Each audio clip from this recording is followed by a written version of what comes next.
નમસ્કાર વિદ્યાર્થી મિત્રો, ગુજરાતના સૌથી મોટા ઓનલાઈન એજ્યુકેશન પ્લેટફોર્મ વિદ્યાકુલની ચેનલ વિદ્યાકુલ ગુજરાતી સાયન્સમાં હું પાર્થ લિંબાસી આપ સૌનું હાર્દિક સ્વાગત કરું છું.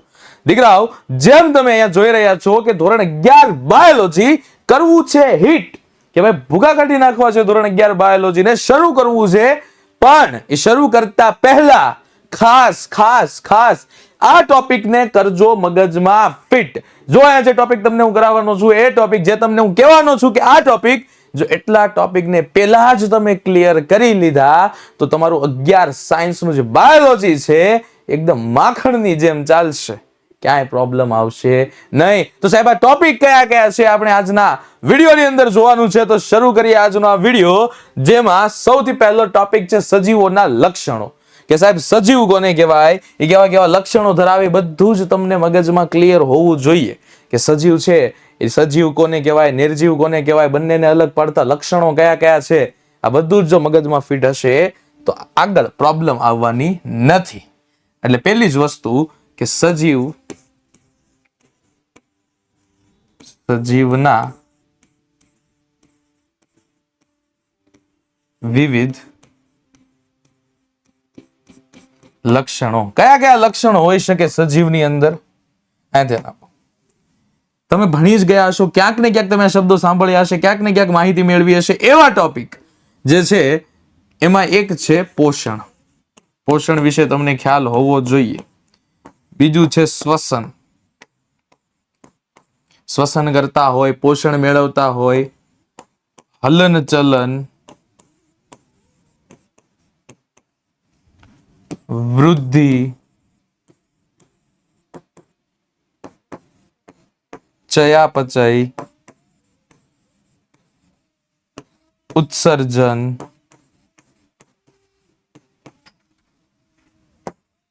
વહન, આવા કેટલાય ટોપિક છે જે સજીવ અને નિર્જીવમાં અલગતા સર્જે છે. અને આ અલગતા સર્જે છે એવા ટોપિક તમને ખ્યાલ હોવા જોઈએ કે જે પોષણ મેળવે ને સજીવ કહેવાય, શ્વસન કરે ને સજીવ કહેવાય, હલન ચલન કરે ને સજીવ કહેવાય, વૃદ્ધિ કરે ને સજીવ કહેવાય, ચયાપચય કરે ને સજીવ કહેવાય, ઉત્સર્જન કરે ને સજીવ કહેવાય, વહન કરે ને સજીવ કહેવાય. પણ અમુક ટોપિક એવા છે જેમ કે હલન ચલન, બધા જે હલન ચલન કરે છે બધા સજીવ છે એવું જરૂરી નથી. અમુક નિર્જીવ વસ્તુ પણ હલન ચલન કરી શકે છે.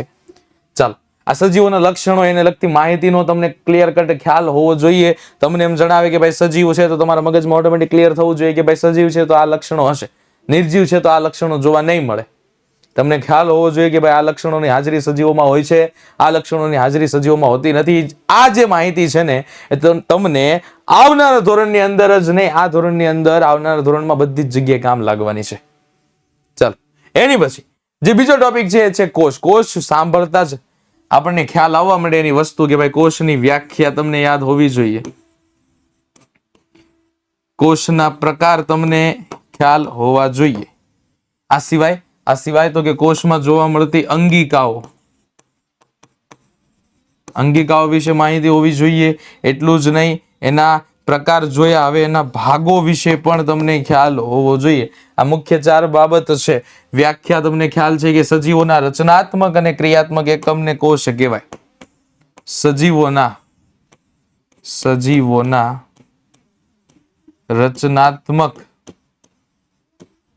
અને ક્રિયાત્મક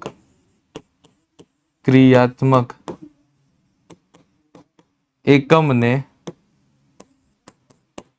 કોષ કહે છે. પ્રકારની વાત કરો તો મુખ્ય વિકાસના આધારે 2 પ્રકાર છે. આદિ કોષ, કેન્દ્રીય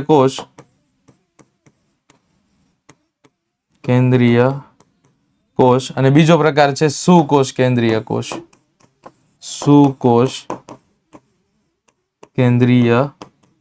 કોષ.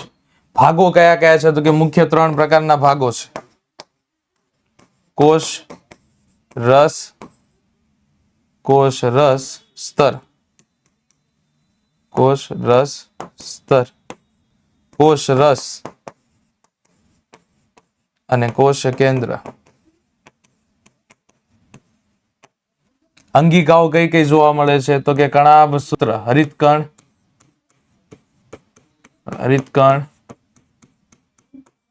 કણાભ સૂત્ર, ગોલ્ગી કાય, અંતઃ કોષ, રસ ઝાડ, રસધાની, લાઇસોઝોમ્સ,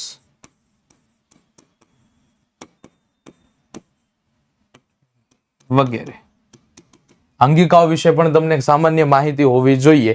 આ જો તમને કોન્સેપ્ટ ક્લિયર હશે, આટલો માહિતી હશે આ બધા વિશે, તો તમને આવનારા ધોરણની અંદર, આવનારા ચેપ્ટરની અંદર ક્યાંય અડચણ પડવાની નથી. એટલે મારા વાલીડાઓ, ધોરણ 11 બાયોલોજીની શરૂઆત કરતા પહેલા એટલા ટોપિક ઉપર નજર ફેરવી લેવી, એકવાર જોઈ લેવું, એકવાર સમજી લેવું, કોન્સેપ્ટ ક્લિયર કરી લેવો. કારણ કે આ બધા જે કોન્સેપ્ટ છે ને, આ કોન્સેપ્ટ તમારો 11 બાયોલોજીનો જે આ મુક્કો છે ને એને મજબૂત બનાવશે. અને મુક્કાની ફીલ ત્યારે જ થાય જ્યારે જોરદાર પડે. તો આ મુક્કો જોરદાર પાડવા માટે આ તમારો બેઝ છે ને એ ક્લિયર રાખજો. ચાલો આની પછીનો જે ટોપિક છે, ઓકે.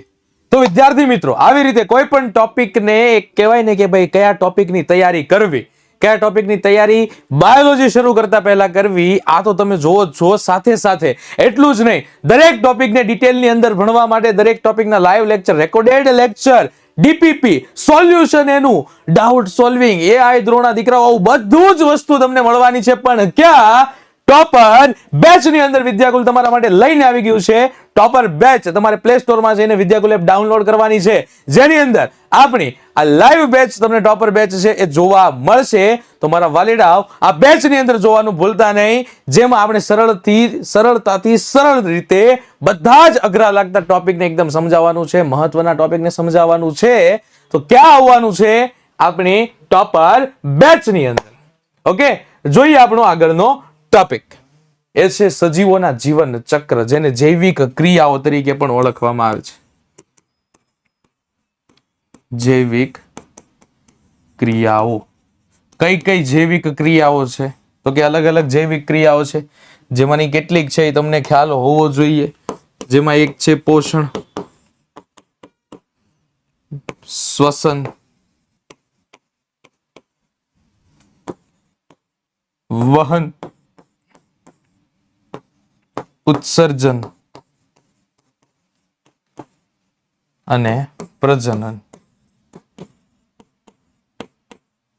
આ બધાનો મતલબ તમને ક્લિયર કટ ખબર હોવી જોઈએ. પોષણ એટલે શું? તો કે પોષણ છે એટલે સજીવો દ્વારા ખોરાક લેવાની ક્રિયા. સજીવો દ્વારા ખોરાક લેવાની ક્રિયા, એને શું કહેવાય? પોષણ તરીકે ઓળખવામાં આવે. શ્વસન અને શ્વાસોશ્વાસ, આ બંને ક્રિયા અલગ છે. તો કે ખોરાકનું વિભાજન કરી શક્તિ ઉત્પન્ન કરવાની ક્રિયા. વહન છે તો શરીરના વિવિધ ભાગો સુધી વહન કરાવવું. નકામા પદાર્થોને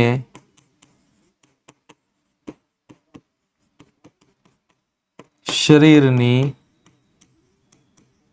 બહાર કાઢવા.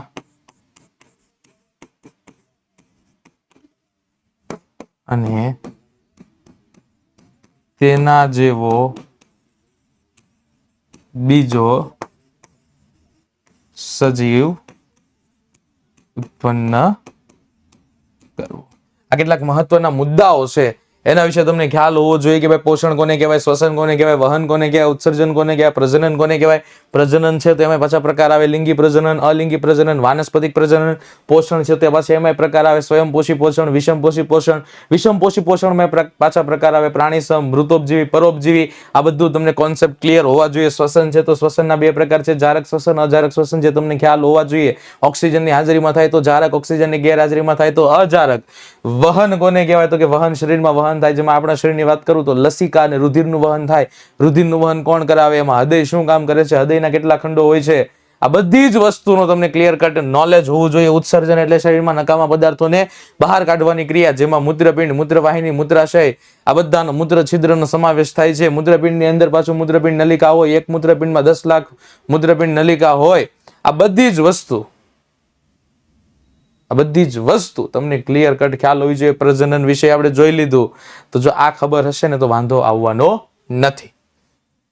પ્રકાશ સંશ્લેષણ ઘણા આમ કહેવાય ને સમયથી તમે જોતા આવેલો શબ્દ, અને પ્રકાશ સંશ્લેષણ છે મતલબ એની ટૂંકમાં જો સમજવા માટે તમારે વ્યાખ્યા લખવી હોય તો કે આમાં કઈ કઈ વસ્તુ જોશે, તો કે સૂર્યપ્રકાશની હાજરી. બીજું કોણ જોશે, તો કે હરિતકણ હશે, સૂર્યપ્રકાશ હશે, કાર્બન ડાયોક્સાઇડ હશે અને પાણી. જ્યારે આ ચારેય ભેગા થાય એટલે ચારેયને ભેગા કરીને એમાંથી શું કરવાનું છે, ખોરાક બનાવવાનો છે. અને ખોરાક બને છે એ કયા ફોર્મમાં બનશે, ગ્લુકોઝ C6H12O6 જેને કહેવાય ગ્લુકોઝ. આમાં બે પદાર્થોની હાજરી હોવી જોઈએ અને બે પદાર્થો વપરાય છે, સૂર્યપ્રકાશ અને હરિતકણ. આ બંનેની શું હોવી જોઈએ, હાજરી. આ બંનેની. જ્યારે આ બંને છે એ શું થાય છે, વપરાય છે. આ બે પદાર્થોની હાજરી હોવી જોઈએ ને આ બે પદાર્થ છે એ વપરાય છે. એટલે યાદ રાખજો કે આવું સમીકરણ હતું પ્રકાશ સંશ્લેષણનું, 6CO2 પ્લસ 6H2O, સૂર્યપ્રકાશ અને હરિતકણ બનતું હતું C6H12O6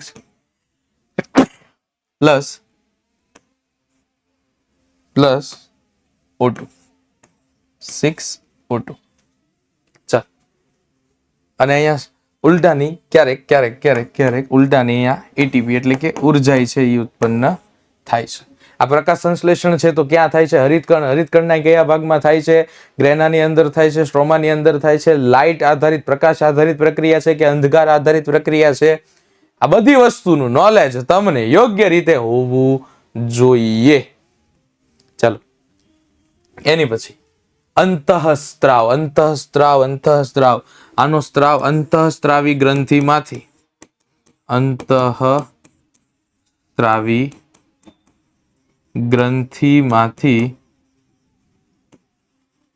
અંતઃસ્ત્રાવનો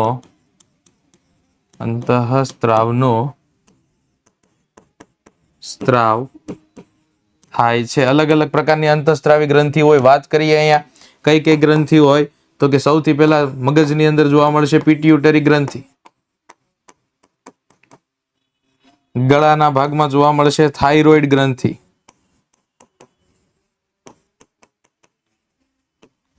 એની પછી ત્રીજી જે ગ્રંથિ છે એ છે એડ્રિનલ ગ્રંથિ.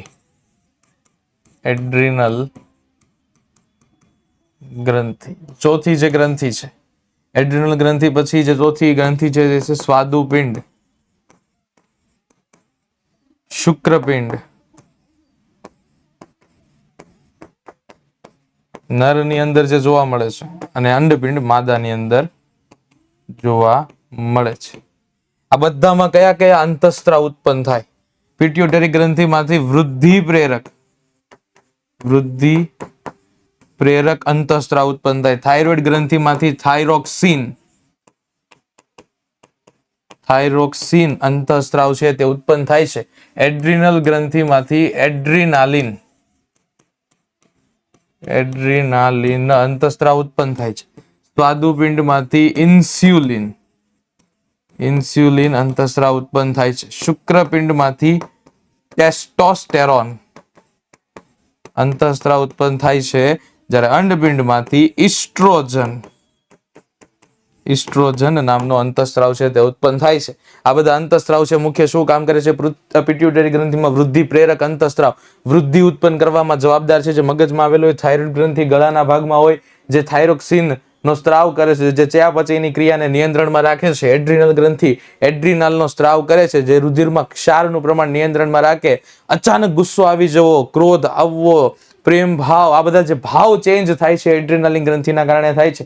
સ્વાદુપિંડ ઇન્સ્યુલિન શરીરમાં શર્કરાના પ્રમાણને નિયંત્રણમાં રાખે છે, જ્યારે શુક્રપિંડમાં ટેસ્ટોસ્ટેરોન ને અંડપિંડમાં ઇસ્ટ્રોજન આ બંને ગૌણ જાતીય લક્ષણો માટે જવાબદાર છે. ચાલો, એની પછીનો જે ટોપિક છે એ છે જૈવ રસાયણ. જૈવ રસાયણ એટલે જીવંત સજીવોમાં આવેલા વિવિધ રાસાયણિક પદાર્થો. જીવંત પદાર્થોમાં, અથવા તો ડાયરેક્ટ એમ લખી શકીએ કે સજીવોમાં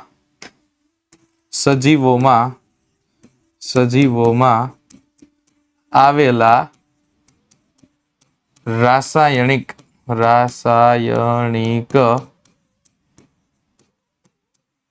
પદાર્થો. કયા કયા પદાર્થો આવેલા હોય? તો કે અમુક પદાર્થોની આપણે વાત કરીએ તો કે એક આવેલું હશે કાર્બોહાઈડ્રેટ. બીજું જે આવેલું હશે જે મહત્વપૂર્ણ છે એ છે પ્રોટીન. ત્રીજું જે આવેલું હશે ત્રીજું જે આવેલું છે એ છે લિપિડ, જેને ચરબી તરીકે ઓળખવામાં આવે. અને જે ચોથું આવેલું છે એ છે ન્યુક્લિક એસિડ.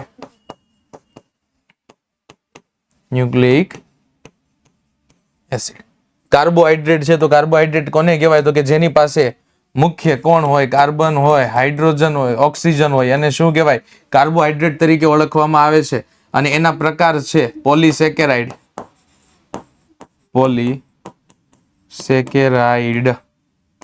ઓલિગોસેકેરાઇડ અને મોનોસેકેરાઇડ.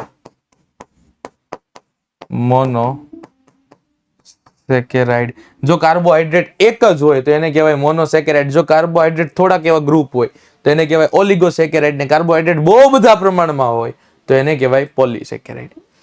પ્રોટીન છે તો કે પ્રોટીનના બંધારણ અને બંધારણમાં મુખ્ય કોણ હશે? તો કે એમિનો એસિડ. એના વિશે પણ ખ્યાલ હોવો જોઈએ. Amino acid. લિપિડની વાત કરું તો લિપિડના બંધારણમાં જે આવેલા છે ફેટી એસિડ અને ગ્લિસરોલ. ફેટી એસિડ અને ગ્લિસરોલ, આની પણ સામાન્ય માહિતી હોવી જોઈએ. ન્યુક્લિક એસિડની વાત કરો તો DNA, RNA. DNA deoxy nucleic acid, RNA ribonucleic acid. Deoxy ribonucleic acid and ribonucleic acid. આના વિશે પણ તમને સામાન્ય માહિતી હોવી જોઈએ. બાહ્યાકાર વિદ્યા. બાહ્યાકાર વિદ્યા એટલે શું? તો કે વનસ્પતિની વાત કરો. આ બાહ્યાકાર વિદ્યા, એમાં વનસ્પતિની જ્યારે વાત કરવામાં આવે તો વનસ્પતિના અલગ અલગ ભાગો. કયા કયા અલગ ભાગો? તો કે મૂળ, પ્રકાંડ, પર્ણ, ફૂલ, ફળ અને બીજ. આ બધા જ ભાગો છે એના વિશે તમને થોડો ઘણો ખ્યાલ હોવો જોઈએ. મૂળની વાત કરવામાં આવે તો મૂળ છે, મૂળના પાછા મુખ્ય બે પ્રકાર હોય, સોટીમય અને તંતુમય મૂળ. પ્રકાંડ છે તો પ્રકાંડી પાછા બે પ્રકારના હોય, શાખિત, અશાખિત.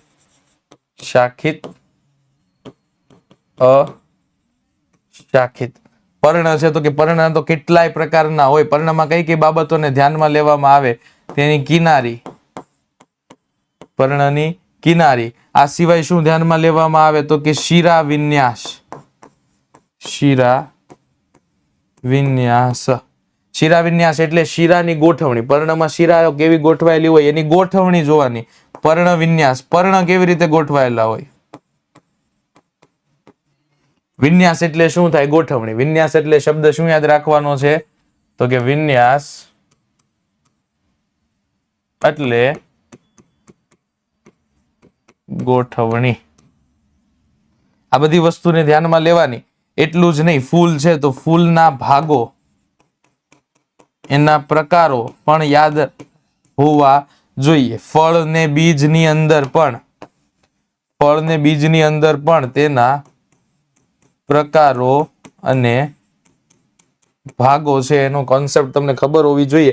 ફૂલ છે તો ફૂલમાં એકલિંગી પુષ્પ, દ્વિલિંગી પુષ્પ, ફળ છે તો ફળમાં સત્ય ફળ, કૂટ ફળ, માંસલ ફળ, આ બધા અલગ અલગ પ્રકાર.